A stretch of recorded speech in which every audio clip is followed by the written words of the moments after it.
I actually think we can build a Disney, we can build a Nike, we can build a brand that will be here in 100 years. And I know that sounds like, so now I'm back to being, brash, cocky me, but I'm actually totally sincere. I think we're going to do exactly that.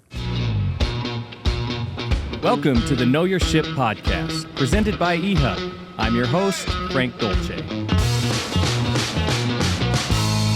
Well, here he is, the one and only Shawn D. Nelson, the Lovesac guy. Is that what you typically call yourself? Lovesac guy. Is my, it's more famous than I am, so it's easy. What does the D stand for? David. Oh, yep.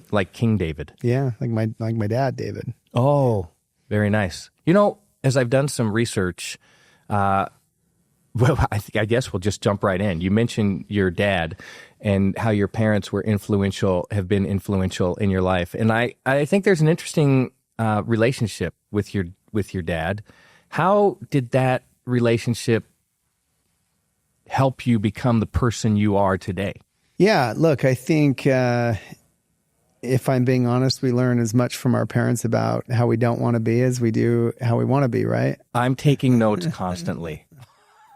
On that exact thing. Yeah, absolutely. And I have a lot to, owed to my parents. They really just supported me. They paid for every kind of lesson and opportunity along the way, even though, a lot of times growing up, we were, they were hard pressed to keep up with those types of things, but they found a way. So I grew up singing and dancing and playing the piano and skiing and water sports and like soccer and all the things. And I was a very busy kid, and, my parents supported all of that. And then when it came finally to Lovesac, which was a weird adventure, that I kind of reluctantly just kind of kept up with, right? Because I had made this big beanbag. People loved it. Mm-hmm.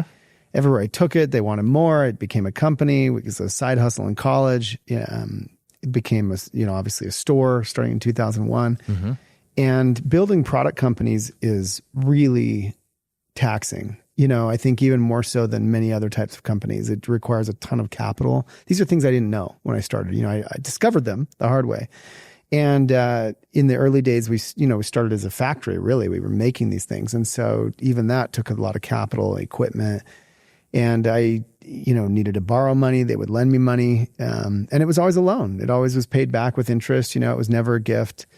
And even that I'm grateful for. I'm both grateful that they were willing to lend me money. I'm also grateful that it wasn't a gift. Like, I think I learned a lot about a lot of things through their support, and gratefully was able to survive and get to this point on that foundation. So my dad taught me how to work. I grew up, besides all of that, I was also changing out water heaters and tearing up carpet and basically doing what needed to be done at these rental properties that they owned. Mm-hmm. And these were divey rental properties. These were not glamorous places to work, but taught me a lot. I got to see how a lot of people lived. I got to get dirty and deal with, just all of those challenges, and learn how to work at a young age. And I'm really grateful for that. You said that you were grateful that you received a loan and not a gift. Why was that important to you? I mean, it's something I reflect on a lot now as I'm raising my own. I have 4 kids. Mm-hmm. My oldest is a senior in high school, and every 2 years we've had a kid. So I've got them all in junior high and high school now. And,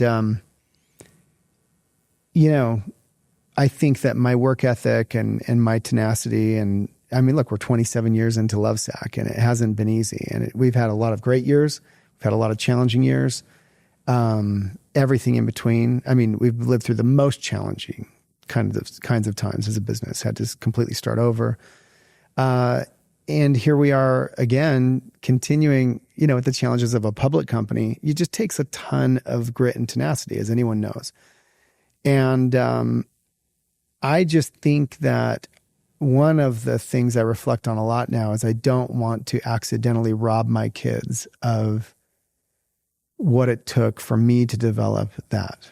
And I don't think, obviously get some of that by playing football and having a really great experience and great coaches and things like that. I believe in that. But the pressures of real life, not just a game, not just competition, but, financial pressure, social pressures, embarrassment, humility, all the things that happen to you in the school of hard knocks. Like, I don't want to accidentally rob my children of that, because I think that money and the way we handle it with our kids especially matters a lot. And I think my parents, I don't know that they did it right, but I want to learn from my experiences and try to replicate some of those.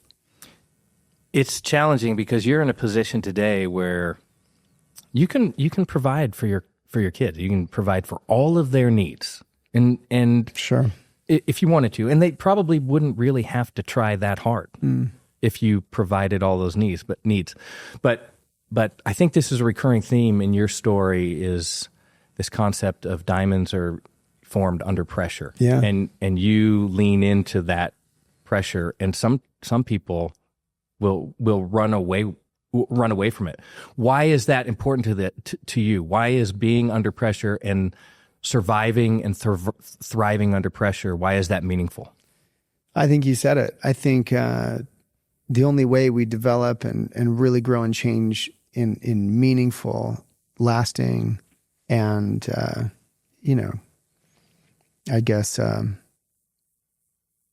deep ways is under pressure of some kind, of every kind. And of course, people's capacity for pressure, people's capacity for the unknown. I talk a lot about embracing uncertainty. It's one of my Shawn-isms. I think uncertainty is this thing that is not often talked about because it's hard to put your finger on, but it's a common thread amongst entrepreneurs, especially founders. And look, it's not all about being a founder or an entrepreneur, but that is, in today's age, I think, one of the kind of celebrated, gladiators of our time, right? Or these people that go out and take risk and then create value and wealth and whatever.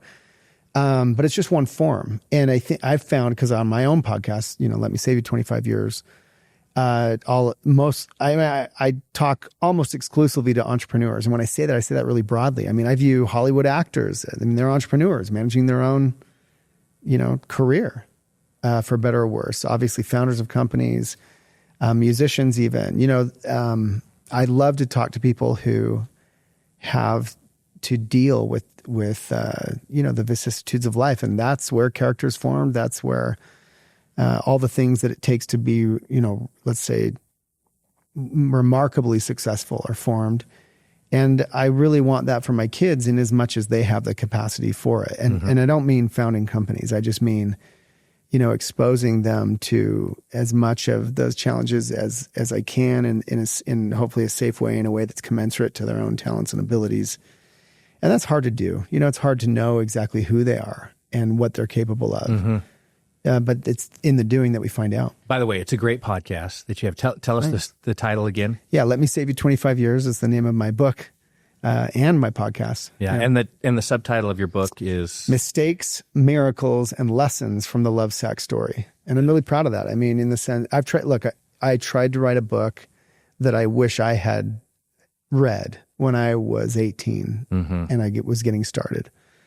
I tried to write this, it's the kind of book that I love to see people giving to their, 18, 22, 32-year-old kid who's trying to, show ambition. And because I try to be really vulnerable and just talk about the mistakes I made. And then, of course, the lessons that I learned and some of the miracles that happened, because you have to get lucky. Of course, one of the Shawn-isms in the book and on the podcast, we talk about this,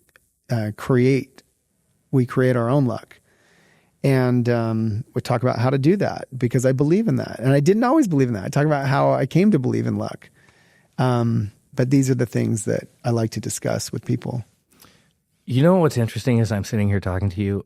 We talked about this just briefly, but I met you when you started the company. That's cool. And I knew some of your some of your key people Yeah. who helped in the beginning, Yeah. who were helpful in the beginning, and some of the greatest people that to today I still know. Thank you. And I would just say that the kid that I met 27 years ago had this sparkle and walked around like, I mean, no offense, but walked around like kind of, I own the world. I'm on the path. I know what I'm doing. That's full of confidence and, full of confidence, maybe cockiness. I mean, like kind of this attitude of I'm gonna go do this, and then you end up winning the contest and $1 million and things look like they're running, and you just had this kind of very energetic spirit. I'm not saying that has. Well, I am saying it feels like it's evolved. Sure. Sitting here talking to you today. So. I mean, it feels like you have some battle scars. Sure. And the sparkle is still in your eye, but it's more of this wisdom of 27 years of going through this battle. Yeah, I mean, I hope I have something to show for that. If someone were to tell me like, "Oh man, you haven't changed," I think I would be more offended by that. Yeah. Your hairstyle's changed. Yeah, thankfully. It was bad. Look, I mean, it's even at for Lovesac, right? We started as a beanbag company, not even a stuffed foam sack company, not a beanbag. And we didn't have a lot of direction, but we knew that people liked it. We liked the brand, but it's evolved into this place where we make things that are built to last a lifetime and designed to evolve. And that's really been the unlock for us, right? When we recognized what's so special about what we do, it actually can evolve with you. Mm-hmm. Like a lot of the people that bought sacks back when you first met me and my team, they still have them. Mm-hmm. They tell me all the time. I DM with them on social media. They make comments on posts. Nothing makes me prouder in a world where almost everything now is disposable. Everything. And but we didn't always have that vision, right? It was kind of there because we made good stuff, but it evolved into that vision over a very long time. I could unpack that if you like. Yeah. But I think people are the same way. Like, what are we here for if not to evolve? Mm-hmm. So and that's the trick. Like, speaking of like entrepreneurship, we're expected to be hard charging, brash, bold change makers. Mm-hmm. Oh, but we're also expected to be humble enough to learn and to take advice and to hire people better than us. So which is it? Because it's hard to be both those things. Mm-hmm. And the answer is yes. It's both of those things and all the things. And that's why, to this moment in my life, I still struggle with all kinds of things. In fact, I wonder, is there remotely a whole human being on earth? Only because I know myself. And people sometimes look up to me, or they look up to people like me, CEOs of companies, CEOs of public companies. Mm-hmm. Oh man, they've got so much going on. And it's true, right? I've got a lot going on and I'm capable of a lot. But at the same time, man, like I am screwing up somewhere in my life every day, whether it's with my kids or my wife or my work or just an interaction with a stranger, and this is after all these decades of reading books and trying to be better and having conversations with some of the most successful people on earth, on my own podcast. I mean, and if I'm as this flawed, then who is whole? But to me, this is why we're here. And frankly, I don't want to shirk from the challenge. I think it's again, the challenge of it all that allows us to become more. And I'm all about that. And so much so that I've even, I think, applied that right to the products that we make. These things can become more than when you bought them. And that's really weird in the world of products. And it's something I'm super proud of. Like, I don't think anyone expected Lovesac to evolve to a place that had some real depth to it, but it has absolutely done that. And it's why I believe, by the way, that even on the foundation of that brash, cocky emptiness that you met a long time ago with that thought he had some kind of strategic path or vision didn't. I mean, but I was at least, I guess, cocky enough to survive. I was bold enough and brave enough and whatever it was, right, to survive. On that foundation now, we found this place where I actually think we can build a Disney, we can build a Nike, we can build a brand that will be here in 100 years. And I know that sounds like, so now I'm back to being, brash, cocky me, but I'm actually totally sincere. I think we're going to do exactly that. And I think we're on our path to that. I can see it. I can see exactly how we're going to get there. And at the same time, I also know all the shortcomings that we have inside the company and everything else. And so these two worlds exist together. And both, as a company and as a person, we have to just keep evolving. That's the game. There's so much to talk about in the statement that you just made. And so I'm going to try and get to all of it. Sure. Hopefully it has some interesting flow. But there's two things specifically. One, you talked about the product, and you talked about the message regarding the product, which I think like you said, has evolved over the 27 years. I don't think you could have said that 27 years ago. If I said, what does this company stand for? I don't think you would have said that. Not even 17 years ago, Absolutely. We obviously had just a strategic guide. We had this mission statement. We had, and it was fine for the time. But it's evolved to a place now that I feel really certain about it. And I think it has the depth that it's worthy of, right? And so these things have to just evolve. So would you consider yourself a strategic thinker, a strategic planner? Yeah.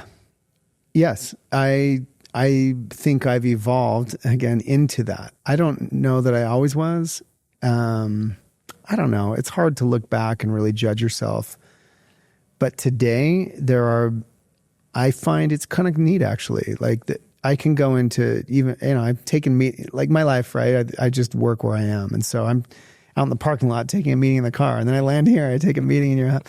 And I can go from meeting to meeting and recognize where, everyone's being too tactical and here's where we got to get back to first principles, or and I find that in my seat now as the CEO of a company that's not small, but also not huge. I don't know. It depends who we're comparing to, right? But we're going towards $1 billion in sales, and we're publicly traded on Nasdaq. And as the CEO of that company in this capacity, really the only two things that I think matter are hiring, and retention, like basically people and strategy. That's my job.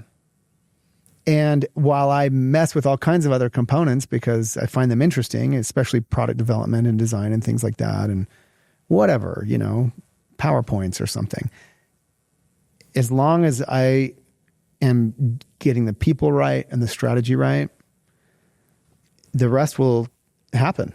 And so I try to be very disciplined and even back up and ask myself that, like, where am I? And I spend a lot of time just thinking. I know that sounds weird, but I try to find time where I can literally kind of lay there or stand there, whatever it is. I have my different methods, and just think and imagine and create in my mind. And that's my job. Running a business obviously can be a very complex venture. It's 1,000 things. There's 1,000 things. All There's at a million once. things. There's everything happening at once. And for someone in your position specifically, you're being pulled in 100 different directions all the time. And you just said something that I think is so meaningful. If you can simplify it, that complexity, to the people that you hire and the strategy that you build, then everything else will kind of fall into place. So my question about that is, because you mentioned, like, you built a beanbag, people liked it, you started building more, and all of a sudden you have a company. Like, sure. you're running. That was your strategy. Yeah. Like, no strategy. In the beginning, that was your strategy. So I'm really curious about along that path, how did you develop this? How did you develop this thought of simplifying that complexity of building a business into, look, it's about two things. These two things are really, really meaningful. I have been asked some version of the question, what's the secret to success in all kinds of forms, kind of in a way what you just asked me 1,000 times since I was 18 years old and got started in this thing. Because we got a lot of attention very early because we were a bunch of kids running a company on the lawn at the U of U. And that was more rare in those days. It was weird. We were bootstrapping before the word bootstrapping, I think, existed. Right. You may have created it. Yeah, we didn't know. We were just doing the next thing. That said, my answer to your question, how did that come about is really rooted in my answer to that question fundamentally, which is self-awareness. The answer to what's the secret to success generally is self-awareness. And whether we're talking about literally ourselves as human beings or whether we're talking about, let's say, our brand and understanding what it is and what it means and where it's going, what it needs to become, self-awareness is the root of all of it. On that foundation, if we're really understanding ourselves and we're really understanding our company, what it is, what it can become, we can then build the strategy. We can then, of course, get tactical. We can then worry about, the colors in the PowerPoint because it is 1,000 things. It's 10,000 things. It's 1,000,000 things. And and by the way, they all matter, but they don't all matter at the same level. And so when I break it down to those two things, I'm just talking at the highest level. And again, you get it right at the top. The rest takes care of itself. It's a Shawn-ism from the book. And when I say the top, it's not just hierarchy and people. That's an obvious example, but it's also, okay, let's pick the brand. What's your purpose? So start there. Start at the very pinnacle of that pyramid. And then we get all the way down to the colors in the PowerPoint. And it still matters. It just doesn't matter as much. And the problem is that sometimes as humans, we can get so lost in all of the tactics and all the details, the Steve Jobs, even the inside of the computer matters. And it's true. But it doesn't matter as much as what's at the top of whatever pyramid we're talking about. Get it right at the top. The rest will take care of itself. And so whenever I look at anything, I'm always trying to just kind of force myself back to make sure that I'm thinking about it from the top down. And if I'm going to muck around in the details, which is fine, and I get involved in plenty of things, that are random or I don't know, tactical. But I try very hard not to stay there. I try very hard not to be needed there. I try very hard to make sure that I'm conscious of what I'm doing. Back to self-awareness. Like I'm mucking in the details, okay? But I'm not mistaking that as my job. It's something I'm doing for whatever reason. Maybe I find it interesting. Maybe I just need to get something done. Maybe, I have a unique perspective to add in that, tiny thing or big thing, whatever. But I'm aware of it as I'm doing it. I'm not mistaking that. I'm not mistaking being busy for being successful. Right. And that's a trap I think a lot of people fall into. Yeah. Yeah. I think along those lines, I mean, sometimes you can get engaged in being busy, and feeling like that's productivity. And those aren't necessarily the same things. Being busy and being productive can be two different things. For sure. So how do you, with all of these things that's happening and all of the advice that you get from everybody, and you've developed this clear path for the company, how do you decipher what's meaningful and what is just noise? I mean, first of all, that's why they pay you the big bucks. And what I mean by that is, the more, I guess, elevated your title is, the bigger your organization is, the bigger the task at hand, the more complex things get. And so there isn't always a clear answer for, when do you do this and when do you do that? some of it's gut instinct, some of it's, learned through experience, some of it's learned through books and mentors and things like that. But fundamentally, back to first principles, the capacity to exercise judgment and not be paralyzed by choice, to make decisions even in uncertainty, and to literally make decisions and move forward. That capacity is the fundamental capacity, I think, that allows someone to continue to move up, let's call it the success ladder, whether that means in title and responsibility, or whether it means in, financial outcome, or the quality of the relationships around us, right? However you want to define success in that realm, you have to have good judgment if you want to continue to move upwards, let's call it. And that's hard to put your finger on, and by the way, not everyone has it. And that's, by the way, or let's say this, everyone has some form of judgment, but one's capacity to exercise good judgment in a myriad, across myriad challenges, really will define how high they can go, let's call it.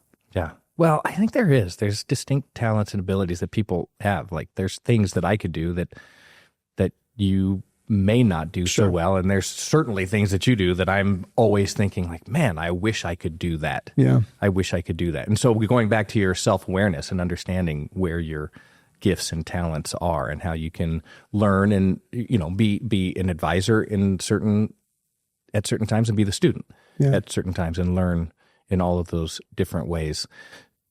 You've been through this, all of this experience, lots of success.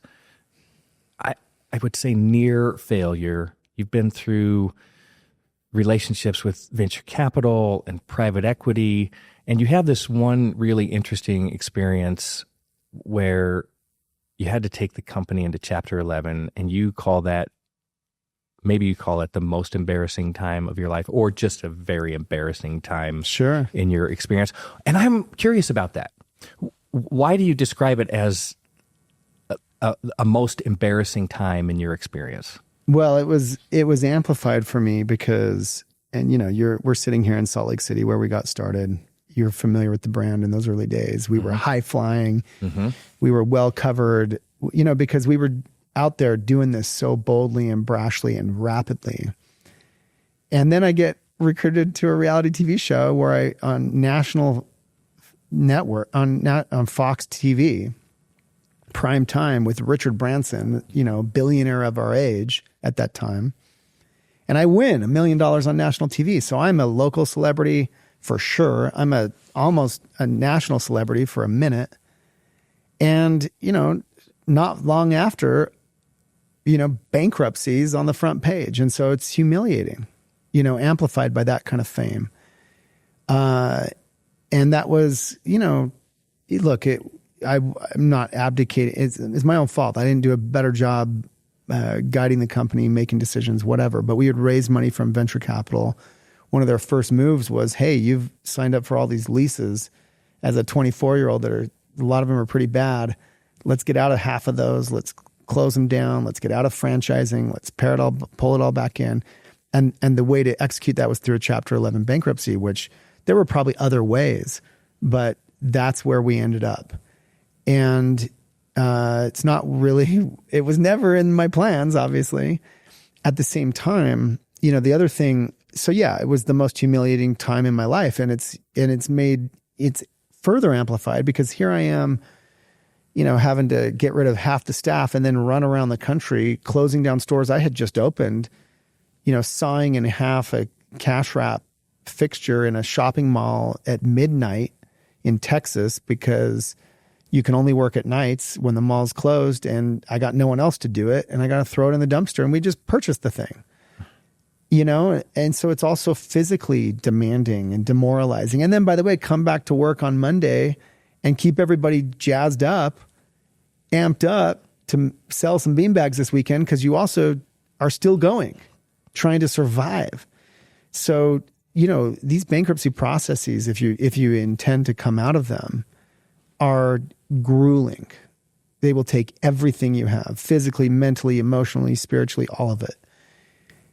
At the same time, besides calling it the most humiliating time in my life, it was also my MBA in a box. Like, you want to see how contracts really work?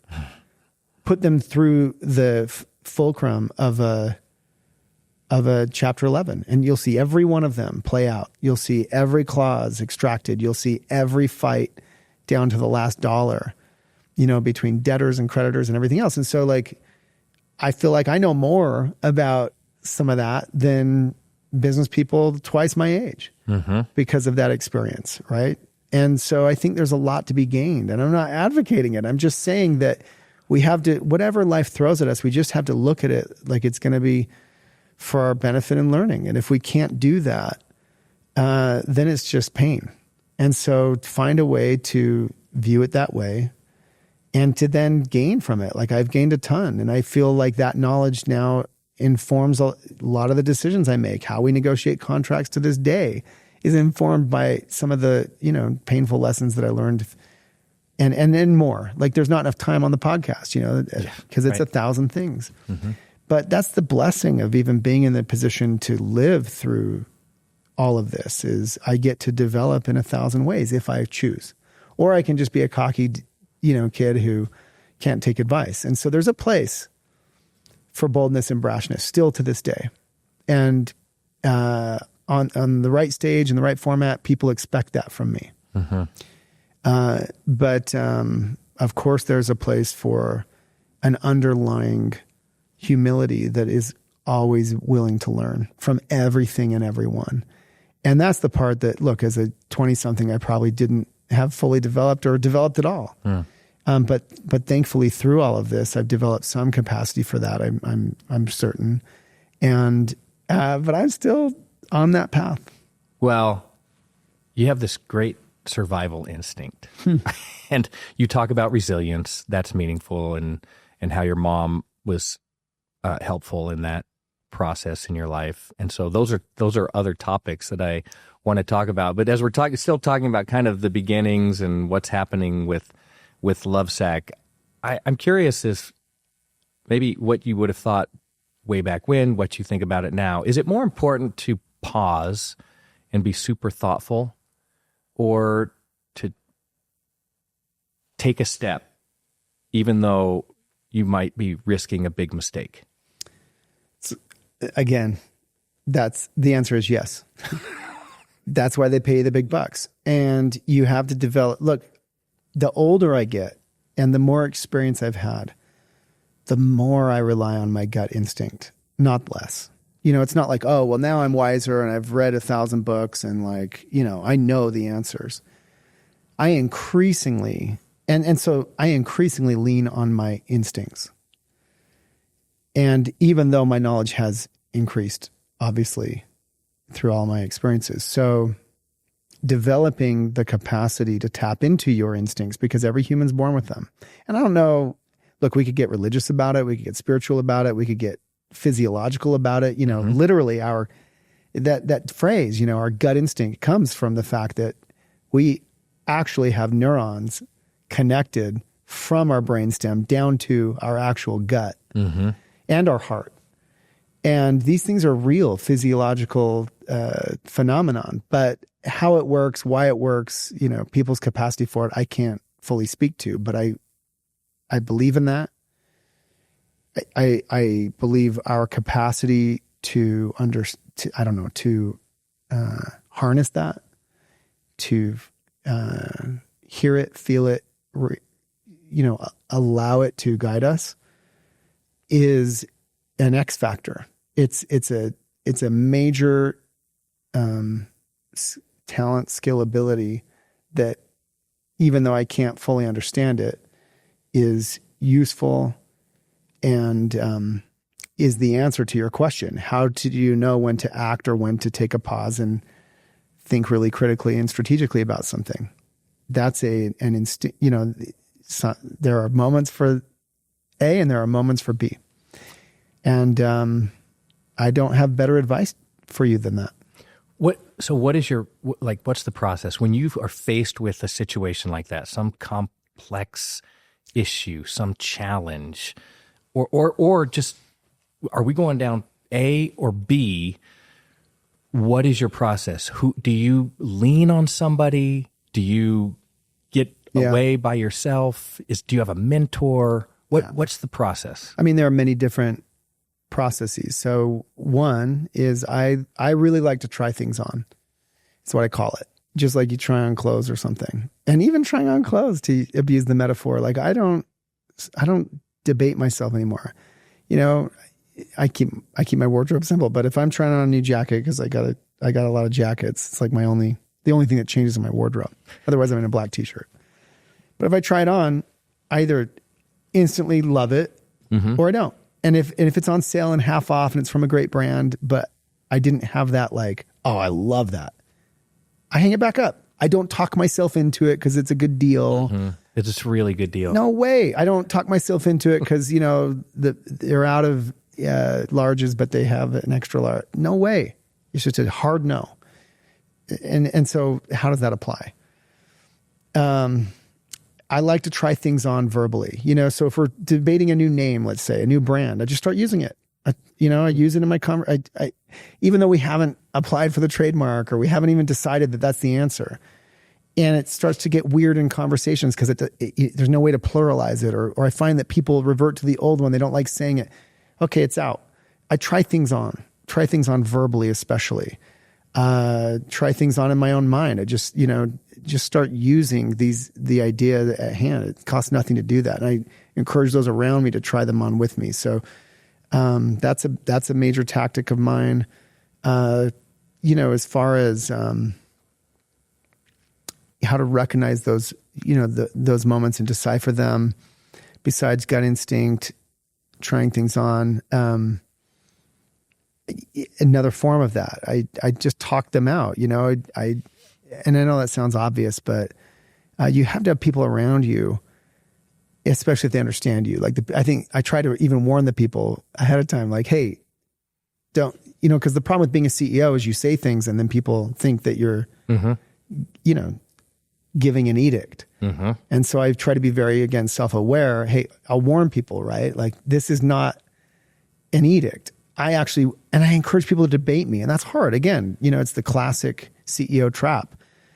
Jim Collins talks a lot about it. He calls it the CEO disease.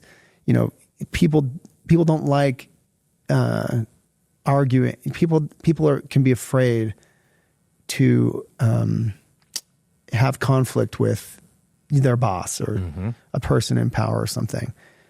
People hide information because they're afraid that it will reflect badly on them because if it's bad news and whatnot. So you have to really dig for it. You have to believe that there's more information there they're not sharing with you, and you have to ask for it and pry it out of them. And then when you do start talking, whether it's with them or at them, making it clear what you're doing. Hey, I'm just throwing ideas out.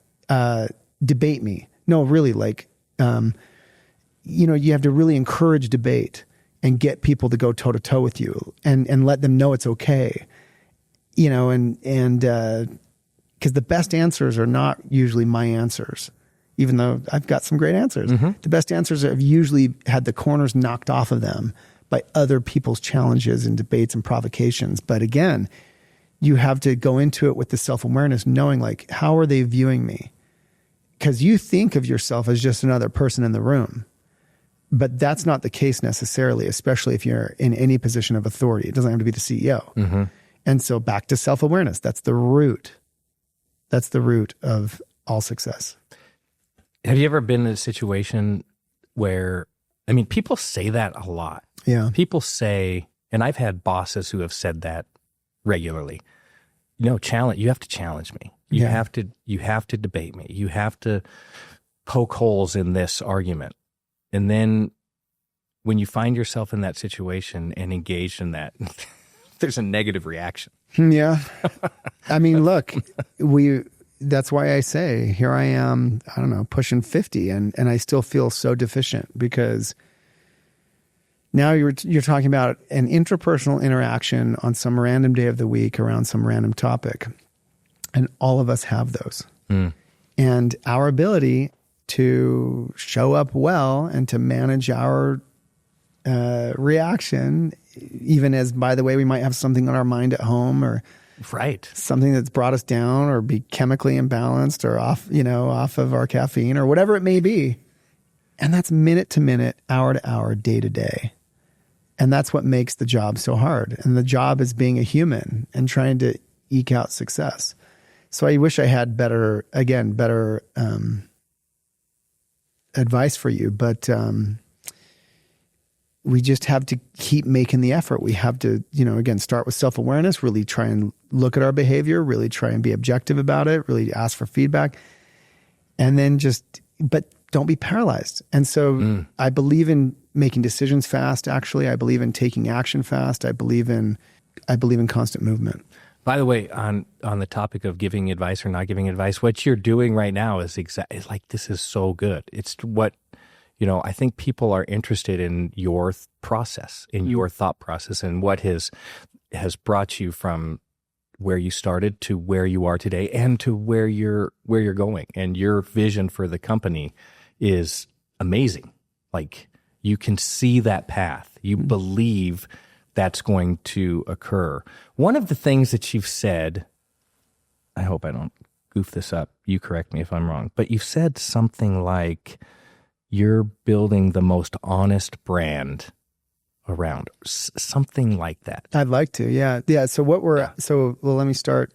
We have this strategic guide that I'm super proud of, and not just the content, but also the format, right? And I've cobbled it together from a lot of different sources because I've never found one that was complete, in my opinion, as an operator. That's kind of the cool thing about doing what I'm doing is I'm interested in format. I'm interested in strategy. I'm interested in purpose and mission and values and, all the layers of the cake that get down to even just the tactics and our annual planning and the financials. And the way to boil that down to its most important parts and also rank stack them in order of importance. Okay. So this, what I call a strategic guide, is really just one page. It's really just one pyramid kind of diagram. And at the top of it's our purpose. And our purpose at Lovesac is to inspire humankind to buy better stuff so they can buy less stuff, which is a pretty weird thing for a company that makes stuff to say. Because pretty much every other company out there has somehow been,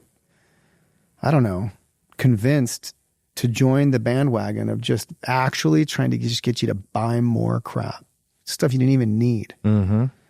And look, a lot of economic success has been squeezed out of that modus operandi. But I think it's gross. Yeah, I still told you, so the next level of the pyramid, right? Our mission is to build the most loved brand and the most loved brand in America and maybe the world someday. And the most loved brand is probably super valuable, like as an entity on the earth. Absolutely. And it's probably pretty big. Sure. Because you're not going to be the most loved brand if you're not on the lips of lots of people. Touching lots of people. Okay, so implicit in that is billions in sales and lots of product out the door. And it's at odds with the purpose that stands above it. Inspire humankind to buy better so they can buy less. Now, let's pick on Apple, because it's the biggest company in the world a lot of times, and it's Apple. Is Apple the most beloved company in the world? Of course not. I think it's a loved brand for sure by many, but even the people that I love Apple and I hate Apple. I feel very much the same. It's so gross. We all know, like, they could choose to design it in a way that we could change out the battery, let's say, and just have a fresh battery and not need a new phone every year or so. And we all know why they don't do that. And here we are still celebrating and venerating them. How gross is that? And here's the outcome, though. Here we are, decades past that. And what have they done? They have hundreds of billions in cash. I feel like if you gave me hundreds of billions in capital, I think I could, who knows? Why haven't they cured cancer, man? Why haven't they solved traffic? I don't know. How about not just a better emoji again? How about not just AI emoji? And look, they've done the watch.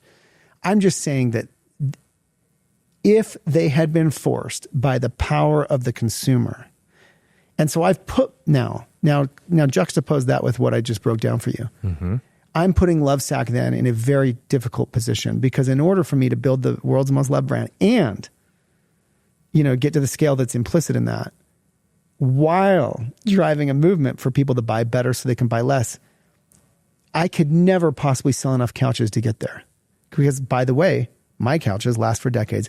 I have couches older than my kids, pieces of my couch, and it's mixed with brand new pieces. And isn't it cool that fundamentally, what am I doing on first principles? I'm trying to actually get you into our world selling sameness, not newness. Because the benefit of Sactionals, right, is that you can add to it 6 years from now. You can come back. We never drop our fabrics. It affects our operations. You know what I mean? Like, it's not just a product thing. It's a whole operational thing. I can't drop my fabrics, because isn't it satisfying that when you come back in 6 years, you never even thought of it when you bought it. You bought it because it fit down your stairs. But now you're back. And you're like, I should buy a whole new set of covers, but I really just need this one piece because my dog chewed it up. And we're like, no problem, man. We got you. One cover of one arm, your couch feels brand new again. That's kind of cool. That makes you like us, maybe even more than Apple. Yeah, but how am I going to sell enough couches to build the world's most loved brand? Or enough covers? Like, the answer is, I must take it further. And if I have enough time, I will make all the things. I will make all the things that kind of suck, because the way the world has devolved into printers that, do all the things that printers do and don't do. Mm-hmm. And I'm not just talking about the printer. I'm talking about the wall of ink at a Staples that, it's the 25601 cartridge, but I don't know, because it's the extended amount. I don't know if it'll work with my 25602-F. It's unclear. And the whole system just sucks, dude. And what it leaves for me is all these cool problems to go solve. I don't have enough life left on earth, and I certainly don't have enough capital at the moment. But we're going one at a time. And that's my point, is that when you have tension between your stated purpose and your mission, it allows for a different outcome. Look, you don't have to agree with my path. It would be a lot faster path to just raw financial success if I found a way to make my couches more like those printers in all the ways that the printer companies take your money. And you know what I'm talking about. Mm-hmm. And I'm not going to do it. And you can say, Shawn, that's a stupid strategy, but I'll say to you, talk to me in 20 years. We'll see who has the more powerful brand. Mm-hmm. And so and look, I didn't even have any of this content. I didn't have this stated purpose. I had to allow the brand time to evolve, and I had to allow my own thinking time to evolve, to allow this to kind of emerge. I couldn't have started out with it. If I did start out with it, I wouldn't have known what to do with it. And so sometimes you have to just go with what you're dealt. I made a big beanbag. People liked it. And then people kept asking about the couch in the corner of the store. And so, well, let's make couches. And then we made one that happened to have all these weird qualities that allowed we didn't make it so it lasts a long time. We actually made it so we could ship it, because we could ship the sacks by shrinking them down. Like we did that for couches. But along with it came removable covers, washable covers, changeable pieces, standardized pieces. Now you have something that can go 20, 30, 40 years out of a couch. No one's ever done that. And from that chicken, now we've derived the egg that's called Designed for Life, right? We make things that are built to last a lifetime, designed to evolve. And on that platform, I think I can build a brand that can go around solving all these different problems in different realms, not just furniture. And it's a brand you'll love and trust more than other brands, because it's just totally different, and the outcome is different, and the design is different. And I'm here giving you my playbook because I know nobody's going to go do it, because it's so much easier to go do it the other way. It's so much easier to basically make disposable stuff, whether you tout it as good quality or not. But fundamentally, it's disposable, and that's a model that works. But I've adopted a different model. Yeah. How many iterations have you been through a charging connector with Apple? Like, how many times has that changed? And how many times have I had to change all of my cords? Yeah, and it's frustrating. It's frustrating. And look, it's maddening. It's technology, and technology moves and evolves. There's something for that, for sure. But my point is, back to being a practitioner. all this stuff I'm throwing at you, you'll get to see. We'll all get to see whether it works or not, whether I'm right or not. Yeah. And that's what's cool about that's my back to frameworks. The question was led by, how do you strategize and prioritize all this? It's having a framework that has all the right parts to it. And I just gave you the top 2 layers, but there's more. There's more, all the way down to tactics, all the way down to our annual financial plan. And the further down you move on that framework, the more it changes, the more changeable it is. The higher up you go, the more rigid. The more rigid you have to be with it. You have to protect it. And it's not to say it can't change. It's evolved, but you have to really, so back to, do you move faster? On the lower levels, you move fast. We're changing our financial plan, of course, month to month, week to week, based on conditions. But at the top, we're not flopping around, but I don't know about this purpose anymore. It's like, if you ever go there, you put 6 months into it. You think long and deep. And the strategic framework was cobbled together from, Jim Collins, Simon Sinek, A.G. Lafley, like all the best books, Patrick Lencioni, a bit here and a bit there, culture and values from here, and, where we play, how we win from there. And I'm just very maniacal about the strategic guide. So back to what I told you at the top, now simplify it. People and strategy. So I live in that strategic guide. I own it. That's my document. Do you know what I mean? And others contribute and we debate. But it's like, if a change is made at that level, I am acutely aware of every word, every dash, every space, every hyphen, because it all has meaning. And that's at this point. And by the way, I didn't always get that. I used to sell in the stores all day. That was my job. And before that, I stuffed sacks all day and delivered them on the weekends. That was my job. But that's what I had to do to get to here. Yeah. I'm really interested on how you got to the here. Like the way you describe the beginning, and someone says, "Hey, what about that couch in the corner?" And then you're thinking, well, maybe we should be building couches, and we're going to do that, and we're going to do it this way. Was there an aha moment in there somewhere where you said, wait, without maybe being strategic about it, but was there a moment when you said, wait a second, we are this. We're going to be built for life. That's our foundation. That's our cornerstone. Yeah. Not so much a moment, but a time period. But it's, that time period, if I were to put a label on it, was, let's think, 17 years into the business. Yeah. Well, that's the fascinating part. Like, how did you last 17 years? I'll tell you. Grit. Go ahead. Tell me how. Well, you just go from one to the next. So I did it by being as focused as I needed to be on stuffing sacks and delivering them. And then as focused as I needed to be on working the store all day when I was tired. As focused as I needed to be on replacing myself in those stores. As focused as and I know that sounds so dumb, but it's the first 2 Shawn-isms in the book, right? Do something. Like Lovesac wouldn't exist if I had this dumb idea. Right? I'm sitting on my parents' couch, watching The Price is Right. I'm 10 days out of high school, wearing basketball shorts. We've all been there. And I had this dumb idea, like, how funny would it be to make a beanbag like this big, like me to the TV? I don't know. It just popped in my head. But the difference was I turned off the TV. I got in my Ford Mustang, drove down to Joann's Fabrics on 33rd South and bought some fabric. Brought it home, cut it out, sewed it up, jammed my mom's sewing machine.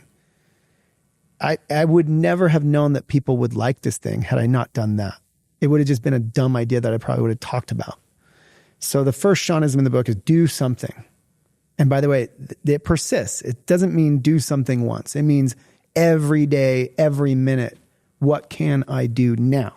I will leave this podcast, and as I'm walking out of this building, I will pull up the same stupid list I've been, massaging for 20 years of my life. It's on, Apple Notes. And looking at the first thing on that list and trying to do it. And if I can't do that one, I'm looking at the next thing on that list, and maybe it's a phone call, and I'll pick up my phone. As I'm walking to the car, I'll make a call. I am constantly doing one. Number 2, do the next thing. So how did I get here? I just kept doing the next thing. And before you know it, you have some expertise in everything from, like, I don't know, insurance to retail leasing to, hiring, firing, recruiting to culture building and everything in between as you're trying to, just keep the lights on. But if you, look, I could have done it sooner. It didn't need to take 17 years for me to identify that purpose. But I wasn't conscious enough, I guess, or smart enough, or who knows what, to connect the dots. We had different stated missions and purposes along the way. So we were trying. But my point is, sometimes it's like dating. You got to date a lot of people before you find the one. And I'm telling you, it took 17 years for Lovesac to find that. And then, by the way, it took a decade after that. Now we're at 27 to really exploit it. And look what's happened. From the time I identified that, we've experienced ridiculous growth. We've 7x the company since we came public, all on the back of this, really on the back of this design for life strategy that I shared with you. And most customers would never even know that phrase. It's on the wall in our stores and stuff like that. But, they are buying this couch for whatever reason they need it. Fits down their stairs, fills out their basement. They've heard from friends it's good. But ultimately, the reason it's resonating with people en masse, I believe, is because we've tapped into a number of fundamental principles that resonate with people. And so all the brand work that underpins all of that, standing on the foundation of this design for life ethos that ladders up to our purpose, that rolls down through our mission, which are different things, which goes all the way down through our values and culture and everything else, to our financial plan for next year and this year and next week. It's interesting about that. We have a Sactional. We have a Sac. Oh, cool. We've had 3 different couches in the time that we've had those two things, 2 different dining room sets, several different iterations of seating areas. And those are the constants. And I didn't really consider that. Correct. It was just like, and I know that this piece is just staying here. And when it gets flat, because people have been sitting on it, you just roll it over and you puff it up and it's all. And by the way, even if you jettisoned it from your life, it would probably end up with a kid or in a neighbor. No doubt. Because you and I both know that thing's still totally valid. It's, the quality. And by the way, if I get tired of the color, I just change the cover. Yeah. If I want to do that anyway. No, but I'm proud of that. But get beyond the furniture. My point is this, and that's the unlock, right? When you realize it's not about changeable covers for beanbags or even couches. It's about the broader, how do you boil that down now to the fundamental principles? And again, built to last, designed to evolve. There's stuff out there that's built well, but the design to evolve part's really hard. The product has to have a lot of weird and unique attributes to really facilitate that. The company has to have a lot of weird and unique attributes to facilitate that from an operational standpoint. So what do you end up with in the end? You end up with something, an organism, both a company and a brand and a let's call it product line that looks and feels and smells radically different than the others. That is a brand. Now, you may not like the brand. It may not be for you, but there are plenty of people who will. And you don't need everyone to like you or love you to get look at Apple. They don't even have half the market, but they're doing okay. Yeah, they're doing all right. One of the things you talk about, and you mentioned it, is connecting the dots. And it feels like, as we talk about your story, connecting the dots in the early days looks like really scattered on this graph. It's like all That's over why the you can't place. do it. That's why it's impossible to do without letting it emerge, I believe. You have to be looking for it, though. I never stopped looking. You know what I mean? I never thought, well, I got this cool little beanbag company and we sell a lot of couches too, and maybe I'll sell that. I was always looking for this. And it's weird to me it took so long, because obviously looking back, I probably could have connected those dots sooner. And I have no excuse for it. Maybe I should have been smarter. Maybe I should have had better people around me. Maybe, I don't know. At the same time, what's funny? Like, we're about to launch into a whole new category. We've said this on Wall Street, so it's public. Not the specifics, but the fact that and I believe we can double and triple this company again on this new category. But what's funny is, on the one hand, you could say, we could have seen this coming earlier or done the product development sooner, and we could have already been launched. And that's true. But what's funny is, the world and the state of the economy and different dynamics for this particular category aren't good. And had we launched, let's say 2 or 3 years ago, while that might have helped us ride out what's been a tough time in the furniture category, where we've been a little bit flat in our growth, which by the way is really good compared to a lot of our competitors that are half the size they were a few years ago. So Lovesac's doing fine. But my point is, God, if only we'd had this sooner. At the same time, sometimes you can't second guess history. You know, maybe I would have discovered Design for Life sooner and been able to leverage it sooner and be further along. At the same time, I might not have known what to do with it. I might not have had a team good enough to wrangle it and become what, you know, so it's like, play the hand you're dealt and stop worrying about, you know, whether it could have been sooner, better, faster, richer. Just keep doing the next thing. And what's cool is I have so much faith in that now. And I've lived through flipping 27 years to get here. And you could say, and I've got all these friends that are on their second or third company, and I'm still running the one I started in, you know, out of high school. It's embarrassing as much as I'm proud. You know what I'm saying? Like, I should have been further along already. I should be a billionaire already. Well, but here's my point. Go ahead. When you've come this far, then you're like, well, that didn't kill me. Okay, I'll go 27 more. Standing on this base. And so that's why I actually believe, I am totally convicted that we're going to build a Nike or an Apple or a Disney out of this thing. And we're going to surprise a lot of people that counted us out. And a lot of it just comes down to kind of the will to do it. Like, I have the goods now. I have the path. I have the strategy. I didn't always have it. Now I even have most of the talent I need. I can afford the world's top talent. I mean, I'm hiring people from the best companies in the world. I could not have done that 10 years ago.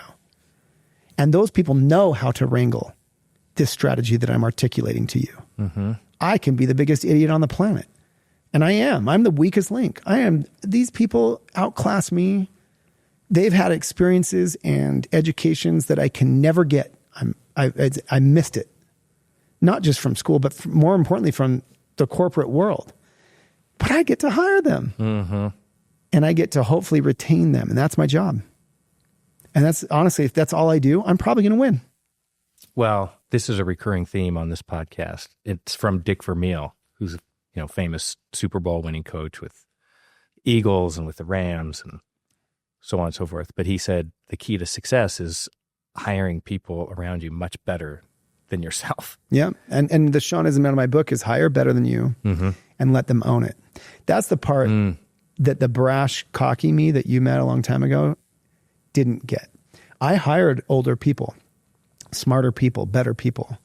But if I'm honest, I had to approve everything and see everything and put my stamp on everything. And do you know what I mean? And the truth is, those people could not thrive in that environment, even though I hired them. Yeah. So back to even like the conversation we had where you said, what about, your boss challenges you, debate me, poke holes in this, but then there you have a bad reaction. Right. That's his fault. Yeah, absolutely. And by the way, I do that all the time, I'm sure. But I'm trying to not. I'm trying to be very, very careful about how I manage myself in every interaction. And failing all the time, but trying. And I think as long as you're trying, you develop more capacity.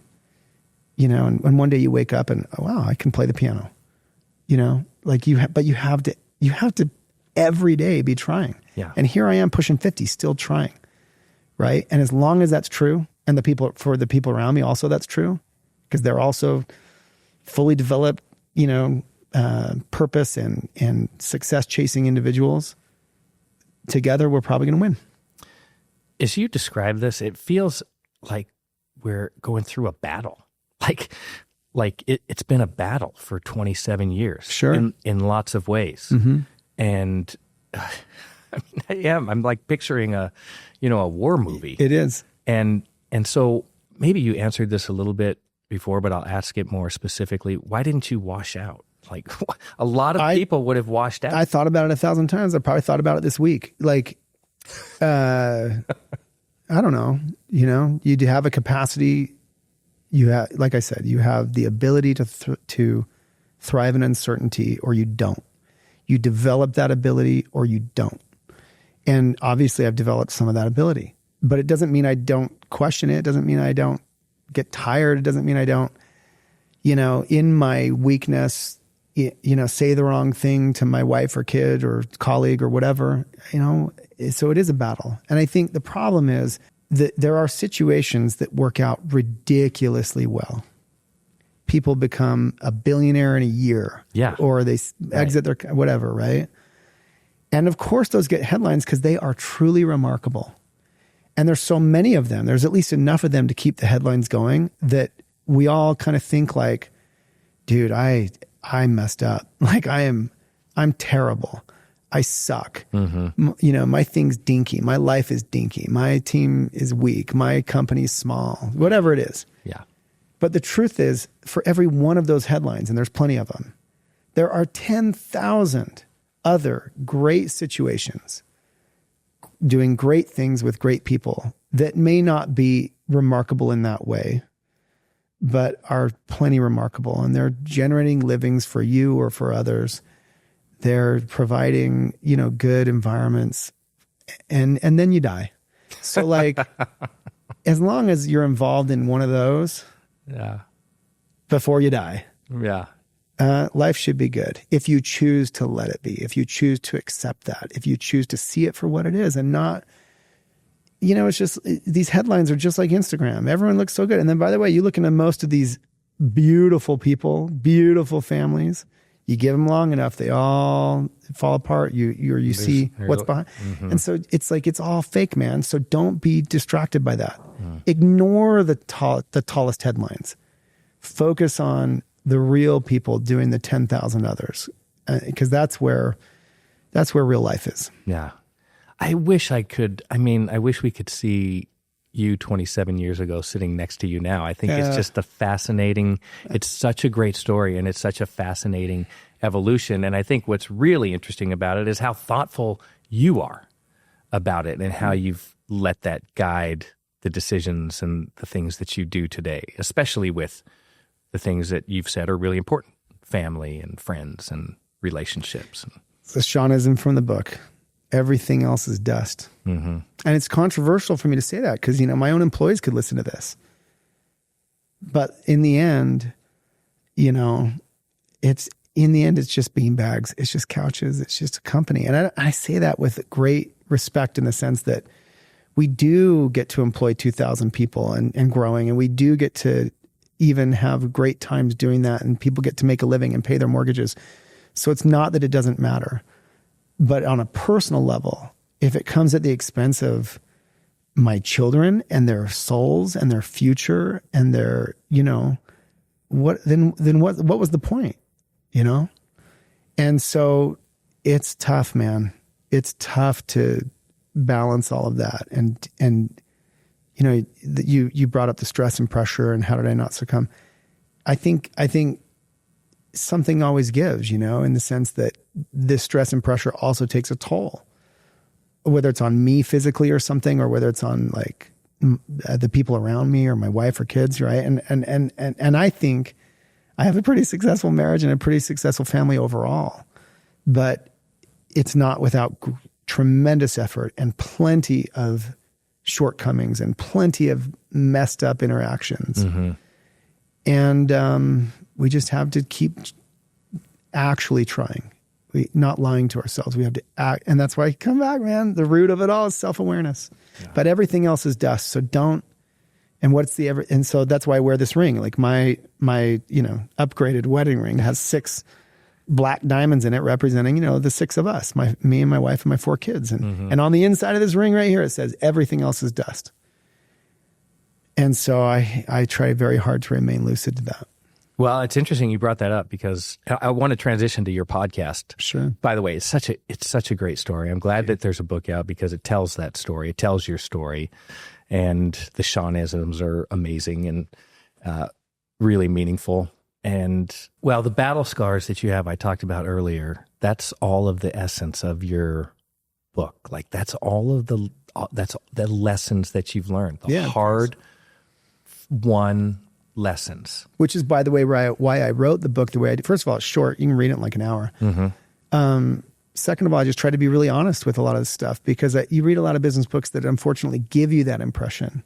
Like it'll take you through some hard times, but like I tried to really describe those and share some of that detail, because unfortunately people are misled by, and by the way, we want to make it look easy. That's back to the conundrum of being an entrepreneur and a founder and a leader, a CEO.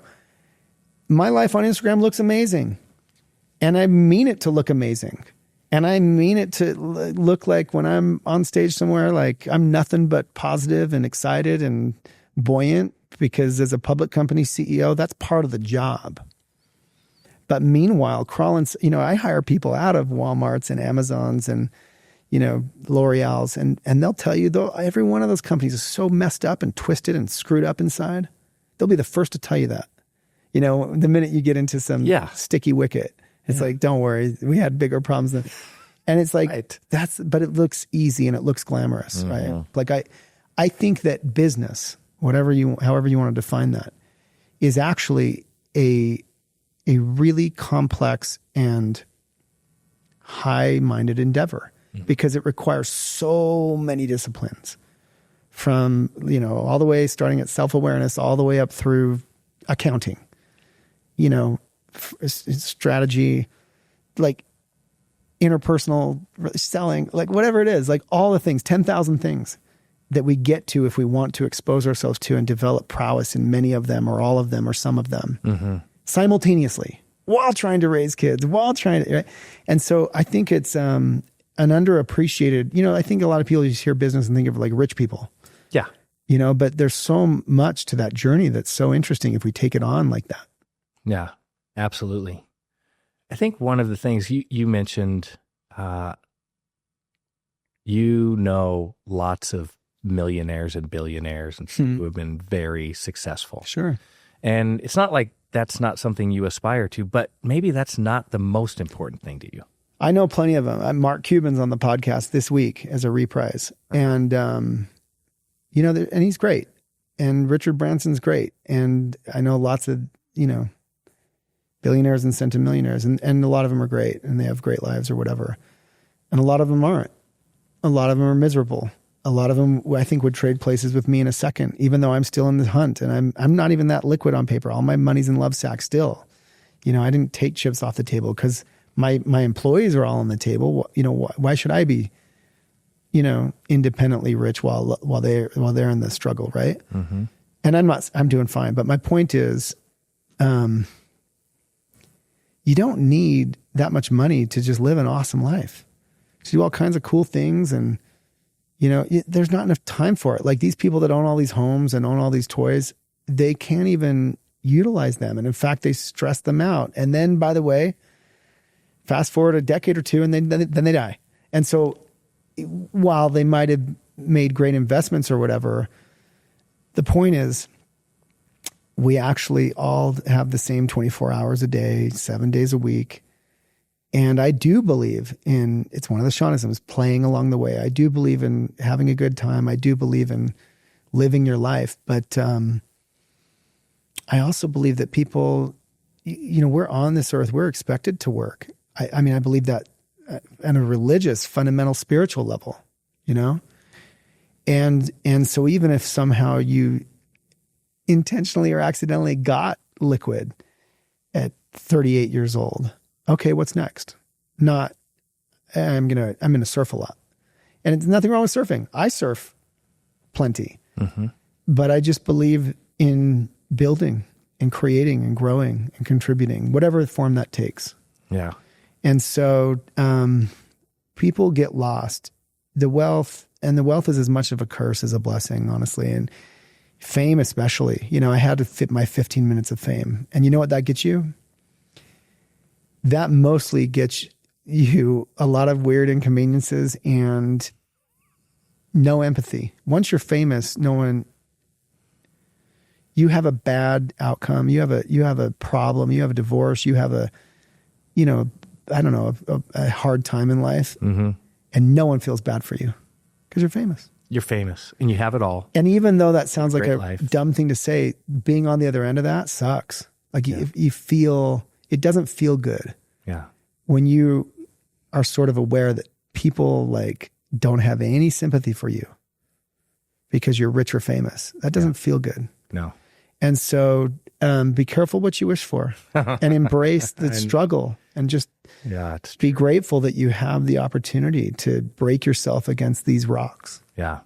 You know, we had a friend of yours on the podcast recently, Ben Checketts. Oh, yeah. He's fantastic. He's great, yeah. And he has a concept, I think, that's similar to your concept and something that I kind of lean into a little bit. He calls it Forever Forward. It's from a Walt Whitman poem. Sure. Did you know, by the way, that Ben Checketts was like an English major, literature, poetry? That was... Yeah, they're good friends from Connecticut. He's a very interesting guy. Runs a great company.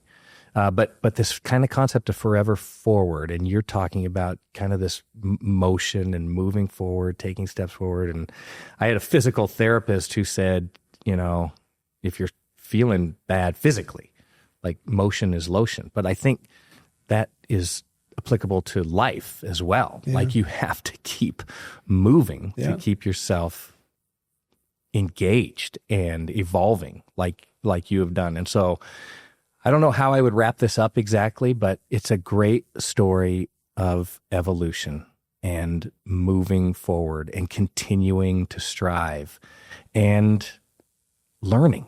Like just the simple idea of connecting the dots and where you were and where you are now, connecting dots. It's an amazing, amazing transformation. And I mean, I'm more excited about Lovesac now than I was when you came in and about the future of it. So thank you. Congratulations. Thank you. For all that you've achieved. And I know you're not even done. You're not done. Yeah, you might not be halfway there. Who knows? Hopefully not. Look, I'm proud of what we're building. I'm grateful for this opportunity. I'm glad that you're an owner of the product. That's awesome. And I'm proud, you know, that we got to build it in Utah. You know, we're back. We have a headquarters down in St. George. It's our HQ2. It's a Utah story ultimately, and it'll be, you know, the most loved brand in the world someday. And I'm proud to be doing that here with great people that I love. And so keep your eye on Lovesac. And if you like any of this type of rhetoric, you know, definitely check out the podcast. The book, Let Me Save You 25 Years. It's really just there to be useful to people. I don't do any paid advertising on it or anything like that. I just like to share, you know, some things that I was able to learn from my guests. It's been amazing. It's a super useful, I think you described it perfectly. It's a super useful podcast. Thanks. And so I really enjoy that. And you know, there's a podcast for everything these days. This is one that you should tune into. So let me save you 25 years. Shawn D. Nelson. Yeah. Come back and see us. I want to know what's happening along this path that continues to unfold. Thank you. Thanks. Appreciate it.